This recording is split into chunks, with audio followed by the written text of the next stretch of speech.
Welcome, my friends, to the Sage of Quay Radio Hour, your home for free and critical thinking. And I'm your host, Mike Williams. We have a great show for you tonight, and it is live, so please feel free to send in your questions via the chat box or by email. The email address is sageofquay, that's Q-U-A-Y, at AOL.com. Our guest tonight is a very good friend and a colleague, Jennifer Catlin. Jen is a certified master hypnotherapist, a highly skilled spiritual regressionist, a longtime teacher and continued student of yoga and meditation, and a mindfulness coach. She holds a dual BA in psychology and elementary education, a master's in school psychology. Jen also completed the Duke University program for Integrative Medicine and Mindfulness.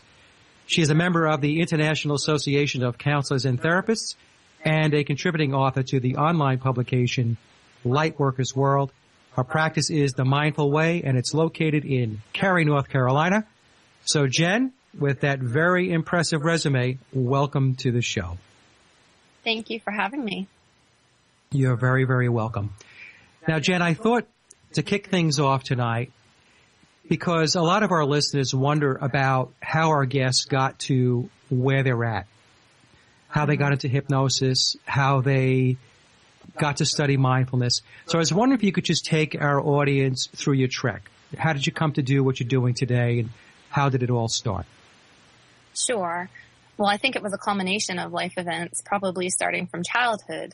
But my first formal introduction to mindfulness was actually when I was in graduate school, and I was introduced to the works of Jon Kabat-Zinn. And that's when I began practicing mindfulness meditation and became interested in yoga from there. And as a school psychologist, one of my favorite activities to use in counseling sessions with children and teens was guided imagery. And I expanded and began using this in yoga class as well, not realizing that I was also going through a process of hypnosis at the time. I didn't realize that it was a very similar technique to what I was already using. And so fast forward several years later, I had a series of synchronistic events within my life that led to a pretty profound spiritual awakening. And through all of that, I had gone through the Duke Integrative Medicine Mindfulness training for professionals for my own personal benefit to deepen my practice, and at the same time was going through a spiritual awakening and shift. And all of that led to one of Brian Weiss's books actually was placed into my hands by a friend and colleague, and it just triggered something that I knew it was something I needed to explore, and it all took off from there. Well, Brian Weiss's books seem to be a cornerstone for a lot of people becoming awakened and having that shift. Yes, I agree. I get a lot of clients in my office, especially for spiritual types of sessions, who really were brought in because they were curious by things they read, and it triggered a sense of knowing that they report that they've always had, but didn't quite have words to put to. Yeah, he's done some fantastic work, Brian, and also Michael Newton. Now, Jen, I was wondering if you could explain mindfulness. What exactly is mindfulness, and how does that benefit someone? Because I don't think many people understand it. Sure. It is becoming somewhat of a buzzword these days, and especially within the medical community. But it really is simply about being present in everyday life. So mindfulness is being present to our experiences, paying attention on purpose to our experiences with a sense of openness and compassion. And I really, when I explain it to clients, I really like to use the image of a butterfly with two wings. And on one of those wings is our awareness or attention. And so we're paying attention to our thoughts, emotions, sensory experiences, really just being present in the moment, whether that moment is pleasant or unpleasant. And on the second wing of that butterfly is compassion. And it's compassion toward all of our experience, whether it be emotions, thoughts, behaviors. And really that butterfly can't fly without both wings present. Do you find, Jen, with everything that's going on in people's lives, all the distractions and running around, running their life, going to work, taking care of the kids. When somebody calls you up to be coached on mindfulness, how does that work? How do you get them into that place, into that space? Well, it's first a matter of discussing what their intention is and what they are looking for to gain from the experience. But ultimately, in mindfulness, we're not really striving to get to a certain place. It's more about being present with where we are. So there are a variety of practices, many different mindfulness practices, and it's more a matter of guiding people through different practices, and some may resonate more than others, and some may be supportive in certain moments than others. There are formal seated practices with mindfulness meditation, and some of those may focus on the breath or even a visual object, and there are other practices that may focus on sound or even movement practices such as mindful walking or walking meditation. So it's really a matter of becoming familiar with a variety of practices to then open to what is most supportive in each moment. Now, does a client have to see you often to be coached in mindfulness, or is this something they come once, they come twice, and how does that work? It really depends on the person. If a person is wanting individual instruction on mindfulness practices, there are a variety of products out there that a person can use at home to become familiar with mindfulness. It's really a matter of, as we sit and become present with our experiences, at times it's common for various emotions to arise. Sometimes people might experience anxiety or boredom or whatever that happens to be. And so that's when it can be really helpful to discuss what kinds of techniques we can use to work with some of the unpleasant stuff that comes up. Because really in life, in silence, we can no longer distract ourselves from what may be unpleasant within our subconscious. And so we're learning to turn toward that and open to it rather than turning away and resisting the unpleasant. And we had a question, Jen, in the chat room, the difference between mindfulness and meditation. Could you help us with that? Well, sure. There are mindfulness meditation practices. So there are formal practices which are meditation practices. And those are used more as an anchor to help us remind us to be present and mindful in daily life. So the actual practice of mindful living is more of the informal practice where in day-to-day life with daily tasks, it's just a matter of bringing our mind back to the here and now. Our mind is frequently distracted and unfocused. For example, when we're brushing our teeth or showering or any of those tasks we do automatically on a daily basis, it's very common for our minds to wander to other thoughts or to start thinking about the to-do list or work meeting. And so this is normal. And the practice of mindfulness at that point is just noticing the mind has wandered. And rather than judging ourselves or beating ourselves up for not being present, we just very gently bring back the mind and redirect it to the present moment of perhaps feeling the bristles of the toothbrush on our teeth or feeling the warm water washing over our skin, whatever that present moment entails. Okay, so I would think in today's society that would take some work. I'm just, as you're explaining it, I'm thinking about myself, and I'm driving in the car, and instead of being in the moment, my hands on the steering wheel and all that, I'm typically, like most people, projecting out where I'm going, what I've got to do for the day. So I've got to do a better job myself of pulling back and getting in the moment. We all do.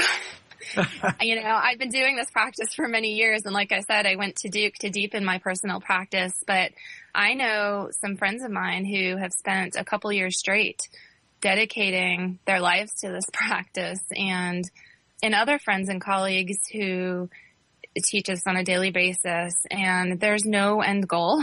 There's nothing we're striving for with mindfulness. It is a journey, and it's a practice for all of us. We are never going to be perfect. There's never a state of perfection that's achieved. It's really the life journey is about the process of wandering and coming back and wandering and coming back. And that is, it's a lifelong process.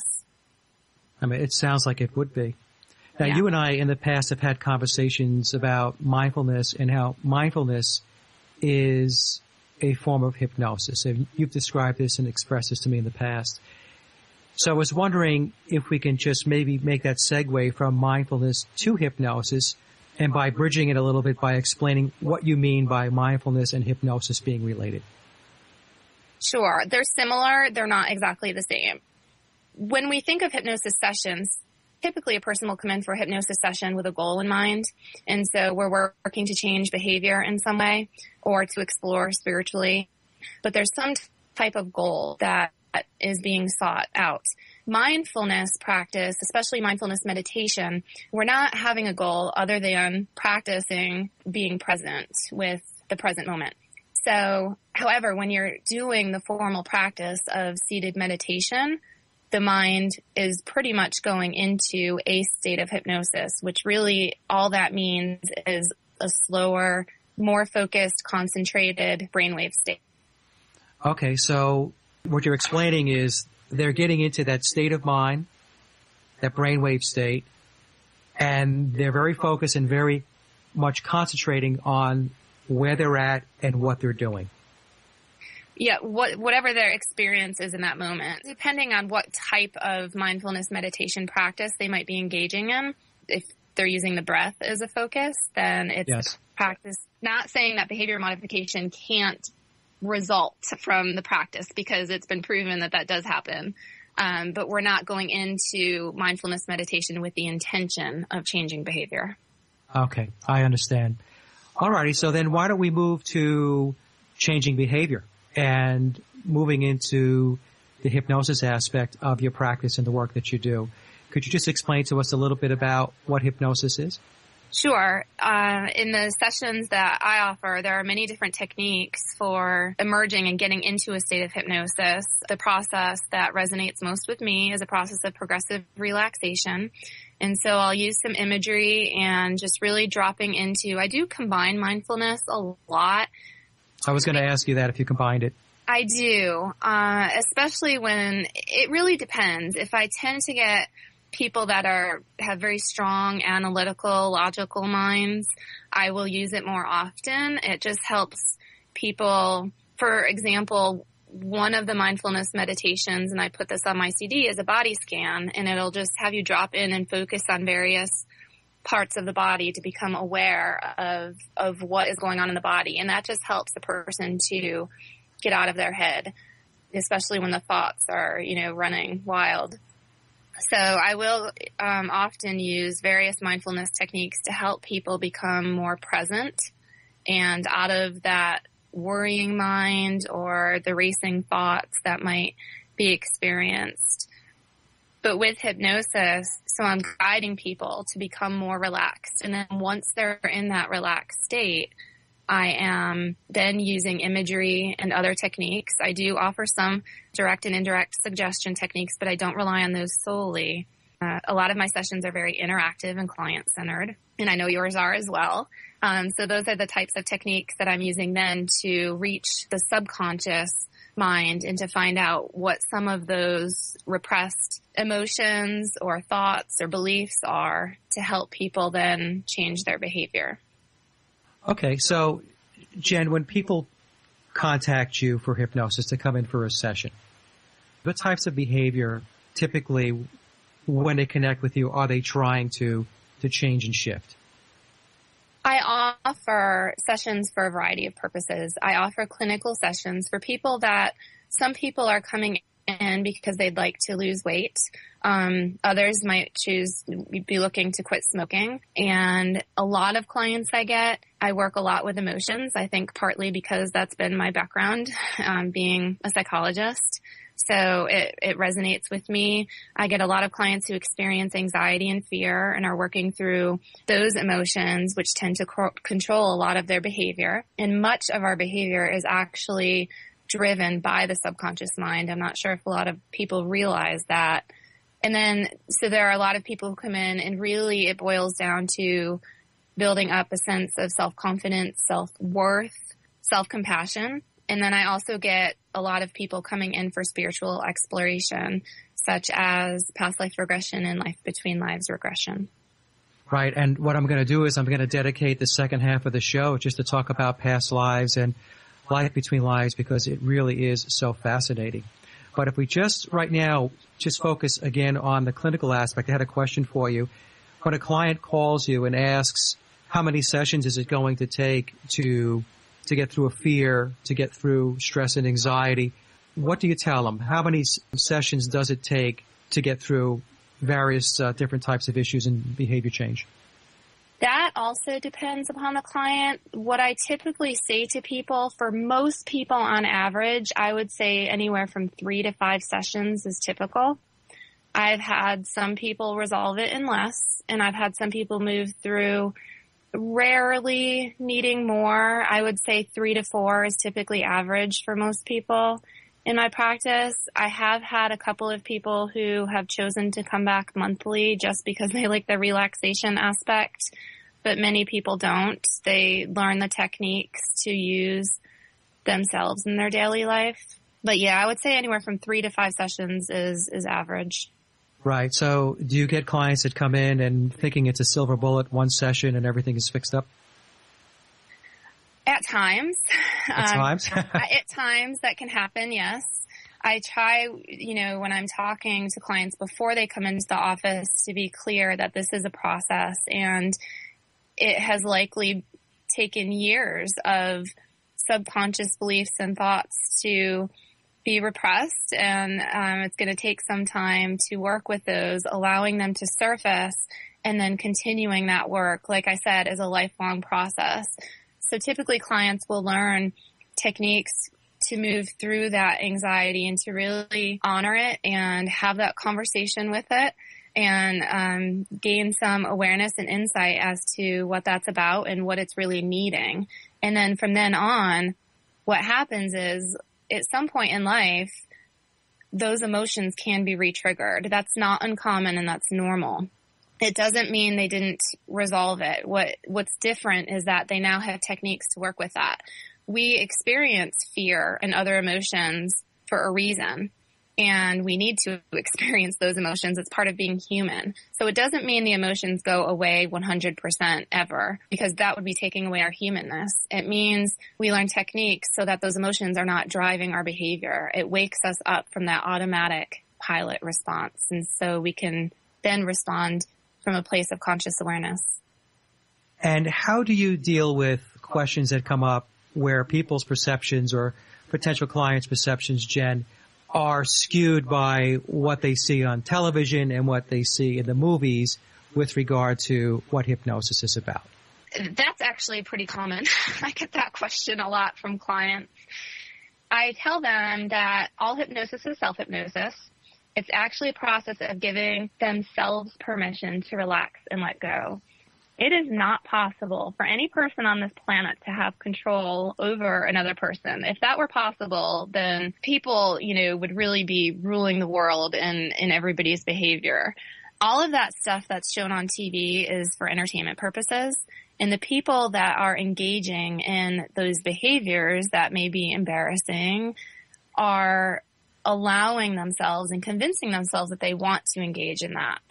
So if a person does not want to do certain things or believe certain things, hypnosis is not going to get through their conscious mind. There's a protective mechanism that comes up. But all hypnosis is a matter of self-hypnosis. And at any point in time, a person can just simply open their eyes and they're not asleep. They're conscious and in control the whole time and aware the whole time. The conscious mind is still present. I kind of explain it almost like you're walking two worlds where you have the conscious mind, which is present, and you also have the subconscious, which is accessible in that moment. And so it's just a matter of allowing themselves permission to relax, to access the subconscious while the conscious mind still is there with them the whole time. Okay, so basically, the client is in control and the practitioner is really facilitating a session. If a person does not want to go into hypnosis, they're not going to go into hypnosis. And even when they're in hypnosis, the practitioner or the hypnotherapist does not have control over that person. Correct. Yeah, that's a very common misconception. You know, we really go into a state of hypnosis on our own, typically several times a day, always when we're falling asleep and when we're waking up. It's sort of that in-between, more relaxed state where you're not fully asleep, you're not fully awake. And even a lot of times when we're driving a car or watching a movie or reading a book or daydreaming or worrying, those are all often states of hypnosis. So it's nothing that everybody hasn't gone into. It's really just a natural brainwave state. Right. That's the thing. That's the key part. It is natural. It's a natural state of mind that we go into during various parts of the day. Now, Jen, we're going to take a break in about 3 minutes here. But before we do, you had mentioned a CD, and we had a comment in the chat room asking about the CD. So could you tell us about it? Sure. I just released my first CD, there are 3 tracks on there. It's called Being Peace, Mindfulness Meditations for Cultivating Calmness. And it's a CD with 3 different tracks, including 3 different mindfulness meditations. There are many other mindfulness meditations out there. They're all about 17 to 20 minutes in length. And there's a breath awareness, a body scan, and a loving kindness meditation on there. And I give plenty of space. For example, there are 5 to 7 minute breaks of silence in the breath awareness as I'm guiding people through to allow ample space for people to really drop in to that silence and spaciousness to experience the meditation. You need to send your colleague Mike one. I will do that. I'm working on several others. The others will include more guided imagery in them to work through various emotions. But the next one I'm working on is actually for children, to help children with relaxation. Okay. And so I know you're also, you had mentioned, I saw on your website, you're working on a book? I am. I think it's going to be, a work in progress for a while, potentially years. I'm writing it as it comes to me, really through spirit. It's kind of a book based upon my personal experience and some things that I've learned through my spiritual awakening, and really highlighting the synchronicities in my life, as many of them are quite profound. And I tend to have an analytical, skeptical mind, and it was through these experiences that I had this mass awakening.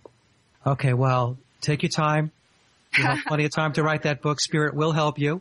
Yes. And we are at the bottom of the hour now, Jen, and we need to take a short break. And when we come back, we will continue our discussion. Part 2, or the second half of this, we're going to talk about past lives and between lives regression, which I know many, many people are very, very interested in. So we'll hit that as soon as we come back from break. And welcome back, my friends. Our guest tonight is Jennifer Catlin. And Jen, let's move to past lives. And the first question would be, what is a past life regression for those that are listening that are just not quite sure what it is? It's a type of hypnotherapy session that is offered where a person will be regressed to a time in their soul's history, to another life at another time, where they will gain various insights. And most people come in just with some curious exploration, and I will work our way back through time and eventually to the past life, to another past life that is significant for them today. And it's where we'll explore some of the connections to their life today to find out what is important and how that can assist them with their life now. So, Jen, when clients come to you or give you a call to inquire about past lives or to come in for past lives, what is the client getting from that session? Are they working on particular issues, or is it just exploration? How does that work? Most often it's exploration. However, some people may come with specific questions that we'll explore in the life review, which is part of the session. I do sometimes get requests for a past life session because, for example, somebody may want to heal pain in their body or because they're experiencing a specific phobia. I'm really cautious about offering a past life session for that. I will use regression technique in clinical sessions to explore specific issues. However, a past life session is typically more for curious exploration and to find out what's important for a person today. I'm cautious about assuming that physical pain or phobias or anything else experienced is automatically a result of a past life, because there's so much stuff in our subconscious from this current life that is a result of this current life. And so I just caution all practitioners to assume and offer past life sessions specifically to resolve something that a client comes in with. It's not to say that it can't resolve.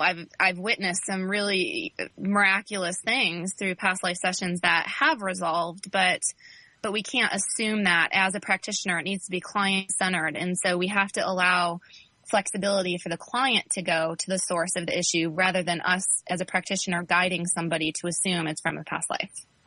No, I think that's very sound advice. Now, Jen, some of our listeners may be wondering and asking, well, how exactly does a past life session work? What happens during a session? We'll go through a process of guided relaxation. It's usually a little bit longer than it is. We take more time to get into that relaxed state than we typically do in a clinical session. And using a process of guided relaxation, we'll begin to then work our way back through time through some conscious memory to sort of warm up the mind to those sensory experiences. And then working to pre-conscious memory to very young childhood, and then backing up to the experience in the womb, which is womb regression, and asking some questions about their experience in the womb, and then eventually backing up to a past life. And typically somebody most often will go through one significant lifetime and will hit some of the key major events or points within that session or within that lifetime, and then go through the death scene and into the spirit world. And that's where a life review is conducted. And we ask various questions about that life and its importance and connections to this life today. And that's where we can also explore with any specific questions they may have at that time. Now, Jen, when the clients talk to you about the experience afterwards, how do they express how those memories come? Is it slow? Is it quick? Do they have to think about it, or is it more spontaneous and fluid? Spontaneous and fluid. It's not about a person being in their thinking mind and generating these thoughts. It's really about accessing the subconscious, and that comes through as spontaneous experience. For some people, it may come through very quickly, and others it may be a little bit of a slower process, but it's typically a spontaneous process that's not generated within the thinking mind. And it's really difficult to talk about unless a person has actually experienced it. Well, now, the books, you mentioned Brian Weiss's book, and I had mentioned earlier Michael Newton's books. Excellent books, by the way. But a lot of the books that are written focus on visuals, seeing. And is that how most people experience their past lives? Is it seeing, is it visual, or does it encompass other sensory perceptions? It's a variety. It really depends upon the person and the specific day. I can say that for myself, I've had several past life sessions myself. I have experienced all of them differently. Sometimes they're very visual and very vivid, like a dream. And other times it's much more of, it could be sometimes a visceral experience. Other times anything, and it may be that I just sense it or feel it, and yet it's still coming spontaneously. And I find with clients, it's the same thing. Some people will experience it visually, and others will say, but I don't see anything. And you don't have to see anything. It can be, a sensation, a memory, a word, a message that comes through spontaneously in different ways. How about, Jen, the details that they get? A lot of times also when folks read the books, they think they're going to get first name, last name, street address, town they lived in, their license plate number. those types of details. So what's your experience with regard to what actually comes through? That also varies. I have had some sessions with clients and myself that are extremely detailed, and yes, names, dates, all of that will come through spontaneously. And I've had many sessions where other things will come through vividly, but not so much the very specific details of location or name or date. And what we find is that those things which our human mind wants to try to latch onto for verification aren't important. It's the overall message of what is important for me to know now and how can this help me in my current life. We have two questions, Jen, to piggyback on what you had just explained to the audience. One is, how far back in past lives can one go? And the second question is, are all lives on this planet, or can we incarnate into other realms or realities? Sure. Well, how far back we can go, that varies. I mean, we can go back to some pretty ancient times in civilizations on this planet. People tend to go to a lifetime that's important to know now. And I've had some people who regress very far back to ancient civilizations, and I've had others regress to more recent lifetimes. So there is no one set answer for that. It really depends upon what comes through for a person. There's no limit really though to how far back we can go. We can go back as far as caveman times or beyond, depending upon what the incarnation was on this planet. And as far as, was the other question if we incarnate on Earth only? Is it only Earth? No. At least, I'm never going to say I know anything 100% because I'm a human too, and what's coming is coming through my mind. However, with all of the sessions that have been done and all of the research that's been done, I'm saying no based on all of that and all of the experience I've had with other clients as well, as other facilitators, that it has been reported numerous times that there are incarnations on other planets and other worlds. Some may be similar to Earth, and others may be vastly different in experience. We had another question come through, Jen, where someone in the chat room had asked, how does a past life help somebody in their current life? Well, it can help somebody to gain a sense that, again, this is one where it can help people in a variety of ways. It can help somebody gain a sense and connect with their life purpose of why they are here. It can help people to simply connect with their true essence and their soul and the immortality of their soul, really. So it takes them beyond the ego and beyond the struggles of humanity to see the much bigger picture, that there's something beyond this of importance.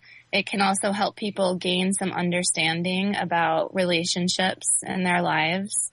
There certainly have been cases where some people have resolved some medical ailments or phobias or other things through past lives. Again, I never assume that it's coming from that place, but there are instances where that has happened. Now, once they go through the past life and they go through a death scene in that past life, and then they cross over, and you had mentioned earlier that they cross over and then they go into the spirit world, what's that like? How do clients report back to you that experience?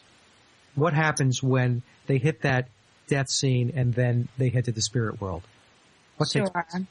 It's funny because a lot of the background knowledge that I've gained about this process have come from the research of Dr. Newton. And yet I've worked with clients through Life Between Lives sessions who don't know who Dr. Newton is or hasn't read any of his books. And it's amazing the similarity of details that they report when they're in that deep theta state. And so basically what happens is we cross over and sometimes may be met by our spirit guide often or another being to help us cross over. Sometimes we just go straight on through ourselves, and it's our energy, our soul energy may go through a cleansing process to heal and rebalance from any effects of an incarnation.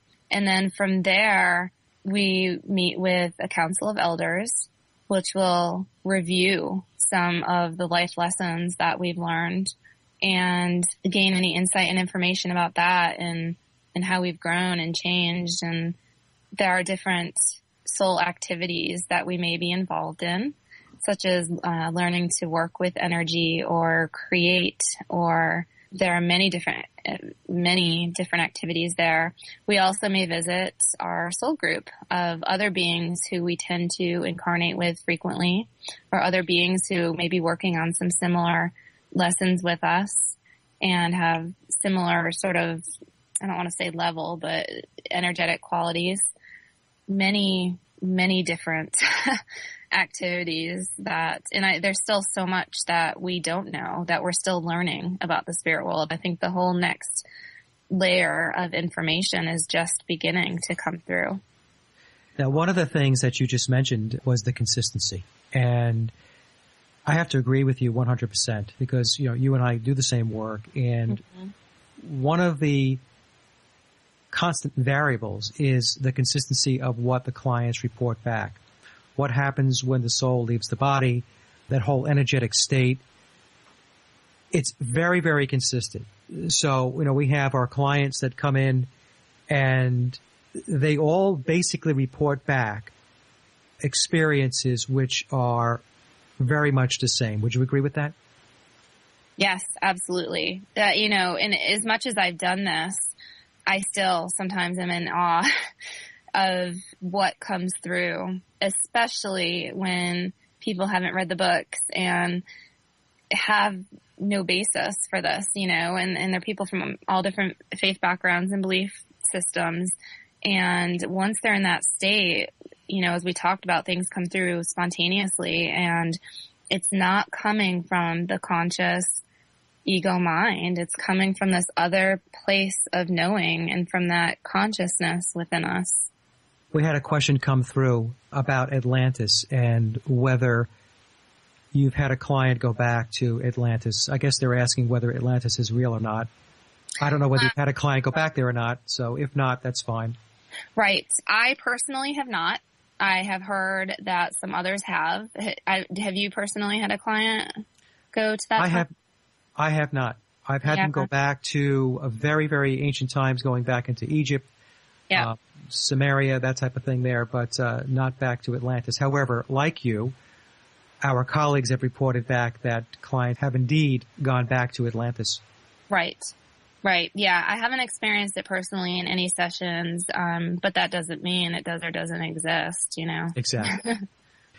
Now, Jen, you started to take us into Between Lives, LBL, and your training with regard to Life Between Lives is the Michael Newton Institute. Yes. Fine organization. And I was wondering if you can just describe a little more detail about what exactly is a Between Lives regression, a life between lives. Is it like a past life, or is it something that's completely different? It begins like a past life and goes far beyond that, really. We go through a similar process of relaxation. However, I explained in the past life session how we take a longer time to go into that hypnotic state than we do a clinical session. And the same is true for a Life Between Life session in comparison to a past life session. We take even longer time. And the reason for that is to get the client into the deepest theta state possible, where you can really get deep into that subconscious memory and connect deeply with the soul state. And so we're going through a process of guided relaxation and using imagery to help a person relax and let go from the thinking mind. And then working our way back through time again. We go through the same process of going back through time to pre-conscious memory, to womb regression, then briefly into a past life. However, the difference is we're not spending a long time in experiencing that past life like we do in a past life session. The majority of the time in a Life Between Life session is spent in the spirit world, which is how that really differs from a past life session. So we're just kind of going to the past life session as almost a doorway to then naturally lead into the spirit world. And that's where most of the session takes place. Often, well, pretty much always, in my experience, clients come in with a list of questions pertaining to this life that they want to explore in the Life Between Lives session. And they can range anywhere from things about life purpose to any challenges or experiences that they've had in this life, whether it be something emotional or with their health or specific relationships with individuals. It could be a curiosity about their soul groups or other beings they're incarnated with, or just other questions just involving their soul's history. Do they get to visit some elders? Yes. Oh, yes. Pretty much everybody visits the Council of Elders, which is a council of extremely wise, experienced souls who are very loving and are there to help give wisdom and answer. That's typically where a lot of these questions, in my experience, are answered for people, is in that visit with the elders. So if I try to get this to summarize it a little bit for our audience, so the soul leaves the body at death, might go through a cleansing process you had mentioned. Mm-hmm. Once it goes through the cleansing process, the soul may meet up with its soul group. And we do have a question. Somebody in the chat room asked what a soul group is, and we'll try to get to that. We are running a little short on time. The soul will then meet up with a guide or guides. And once the soul spends some time with the guides, they being the soul, will go off and have a session or a visit with the Council of Elders, sometimes referred to as the Wise Ones. And then after that, they may go to other places within the spirit world. So the spirit world then has process and structure. Would you say that it has process and structure? Yes, I would say that. However, I will also say that as people are reading Dr. Newton's books, he had, I think, his first experience with this with a client who regressed into the spirit world spontaneously in the 60s, as I recall. And so as people are reading the books, they're reading a lot of these stories when he was doing his research. When we do sessions now for therapeutic purposes, for exploration, there's not necessarily one set structured sort of template that it may vary as far as what stations the souls visit, depending upon what is most important for them to know today. So sessions may vary somewhat in where the soul goes or what is experienced from person to person. What is a soul group, Jen? What is a soul group? It's a group of beings who we are very closely connected with, other souls who we often incarnate with and change roles with. Now, it doesn't mean we're incarnated with all of them at the same time, but we often incarnate with these specific individuals and will change roles to learn different life lessons from each other. And so when people hear the word soulmate, often they're thinking about that one person, that they feel very, close bond with, or sometimes people even imagine it as being a romantic relationship type of bond, but that's not necessarily the case. We have several soulmates who incarnate with us to help each other learn important life lessons. Right. And many times I'll get the question if, as you had just mentioned, because they believe they have a soulmate, that it's just always going to be a very loving relationship. When they come down to play what you had mentioned, that role, that part. But that's not always the case. Your soulmate or even your primary soulmate could actually play a role as an adversary. Yes. Because it's all about lessons, right? I mean, that's really what it's about. It's all about lessons. Yes. And, from the human experience, there could be obviously a lot of emotion and hurt and anger and pain involved. But from the bigger picture, from those soul beings, there's really only love between us, and we're here to experience, because energetically there are only certain things that can be experienced in pure, energetic form. But with this denser energy and in these bodies is how we experience these emotions and other life lessons as our energy grows stronger through learning these lessons. Now, Jen, just going back a little bit to, we were talking about incarnating on other planets. Do you have any experiences that we can share with the audience about what those types of experiences are? In other words, do they look like humans? Do they not look like humans? What has been your experience? Sure. I really haven't put this out there yet. I've had personal experience that sort of arise spontaneously. But, in working with clients as well, it's not frequently that this comes up in sessions. However, it has arisen with some clients, and sometimes they can be very primitive forms of beings, more primitive than human, and other times they can be much more advanced. And the actual incarnation or body can look very different from human beings, or they can appear in a way that this person, has never recognized something in appearance this way. There are all different kinds of planets as well. Some of them may be completely covered with water. And so there are, highly intelligent life in water worlds. And like I said, some of them can be quite primitive as well. My experience is that some of them are a lot easier than Earth. Oh, absolutely. I do get a sense, I don't know, but I get the sense that Earth is a pretty tough school. It's a very tough school. Absolutely. It's where the soul comes to learn its lessons and learn their lessons very quickly, because it is a very, very difficult school. Yes. So, but Jen, we're almost out of time. So what I would like to do is for you just to let our audience know how to contact you, your website, and all that good stuff. Sure.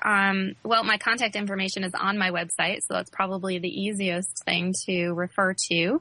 My website is www.themindfulway.com, and I'm also on Facebook and Twitter, listed under The Mindful Way. And, the rest of my information I can email and phone is an excellent way to reach me, but I always welcome any questions or insights that others have. All right. Excellent. Jen, I want to thank you very, very much for coming on the show tonight. I want to let everybody who's listening know that Jen is excellent at what she does. She really is the best. And I want you to come back on the show. So Sounds have you back. Great. I'd love to. Thanks for having me, Mike. You're very, very welcome. All righty, Jen. Thank you. And next week's show, my friends, we will be interviewing Veterans Today and Open Salon columnist Jack Hart. We will be discussing hidden and forbidden knowledge along with Mr. Hart's very popular articles on those topics, so please tune in. I want to thank everyone for listening, and thank you for your support and visiting the blog, sageofquay.com.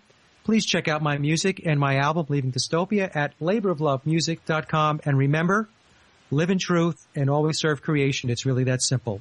See everyone next week. Be safe, enjoy, and God bless.